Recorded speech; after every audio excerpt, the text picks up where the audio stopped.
আগে তো নদীতে লাভ দিয়ে দিত না বিএসএফরা, আর এখন আছে গিয়ে বিএসএফরা অত কিছু করছে না, মানে ওরা একটু ভয়তেই আছে।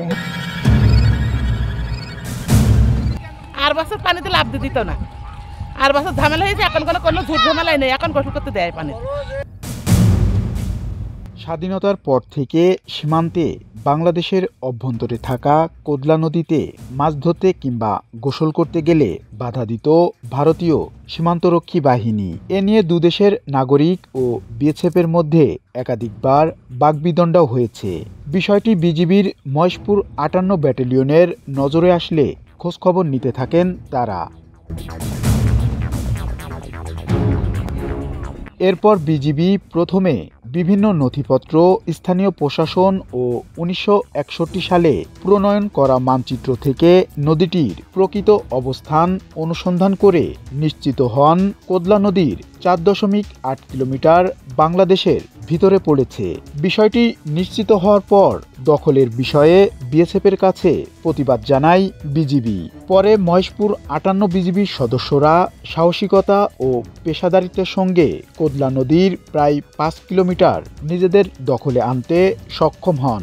বিজিবির সাহসিকতায় নদীটি নিজেদের দখলে আসার পর বাংলাদেশিরা এখন নদী ব্যবহার, মাছ ধরা ও নদীর তীরবর্তী এলাকায় চাষ করা শুরু করেছেন।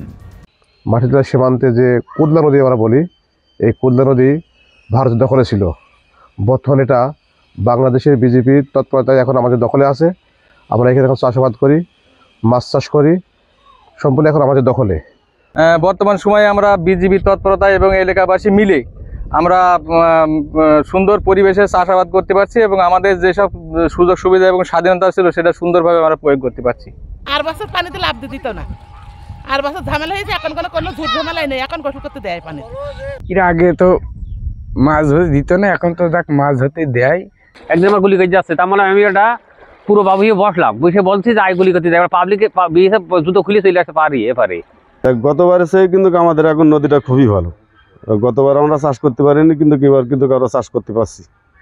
আগে তো নদীতে লাভ দিয়ে দিত না বিএসএফরা, আর এখন আছে গিয়ে বিএসএফরা অত কিছু করছে না, মানে ওরা একটু ভয়তেই আছে, আমাদের বিডিআরদের ভয় করে। দীর্ঘদিন বিএসএফের দখলে থাকা প্রায় 5 কিলোমিটার ওই এলাকা নিয়ন্ত্রণে নেওয়া স্থান পরিদর্শন করেছেন বিজিবির কুষ্টিয়া সেক্টর কমান্ডার। সে সময় স্থানীয় বাসিন্দাদের সীমান্ত এলাকায় শান্তি শৃঙ্খলা বজায় রাখার পরামর্শ দেন। আপনারা জানেন এই যে এই জায়গাটা, এই কোদালিয়া নদীর পাড়ে আমরা কিছুদিন আগে 4.8 কিলোমিটার জায়গায় হয়তো কিছুটা ভুল বোঝাবুঝির কারণে অনেক দিন ধরে আমরা ভারতীয়রা আমাদের এই নদীর পাড় বা নদীর অভ্যন্তরে সাধারণ জনগণকে ব্যবহার করতে দিত না। কিন্তু এটা আমরা গত অক্টোবর মাস থেকে তাদেরকে বারংবার ফ্ল্যাগ মিটিং করে বিভিন্ন আলোচনার মাধ্যমে বিভিন্ন রকমের পত্রালাপ করে আমরা ব্যাপকভাবে এটি নিয়ে কাজ করেছি এবং আমাদের ঊর্ধ্বতন কর্তৃপক্ষ রিজিয়ন কমান্ডার মহোদয়ও বলেছেন যে উনি এই জায়গাটায় এসে নিজে এর মধ্যে পেট্রোলিং যাতে করতে পারেন সেরকম পরিস্থিতি তাদের আলোচনার মাধ্যমে করার জন্য আমাদের মহাপরিচালক মহোদয়ও বিষয়টি নিয়ে বারংবার তাগিদ দিয়েছেন।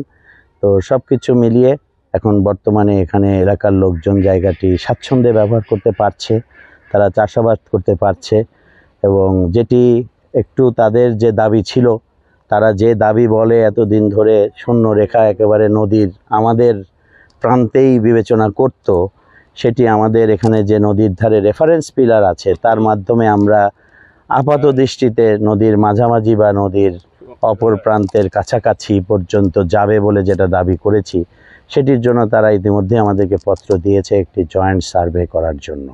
অতি সত্বর আমাদের সার্ভে অফ বাংলাদেশকে আমরা পত্র দিয়েছি। এই সার্ভেটা করলেই এক্স্যাক্ট কত দূর পর্যন্ত আমরা এ ব্যবহার জারি রাখতে পারবো, হয়তো আরও বাড়বে ইনশাল্লাহ। এতদিন কোদলা নদীর বাংলাদেশ সীমান্তের ওই 5 কিলোমিটার ভারতের বিএসএফ দখল করে আধিপত্য বিস্তার করছিল। বর্তমানে ভারতীয় নাগরিক ও বিএসএফের আর কোনো আনাগোনা দেখা যাচ্ছে না। M R Rasel, Bangla vision digital, Jhenaidah.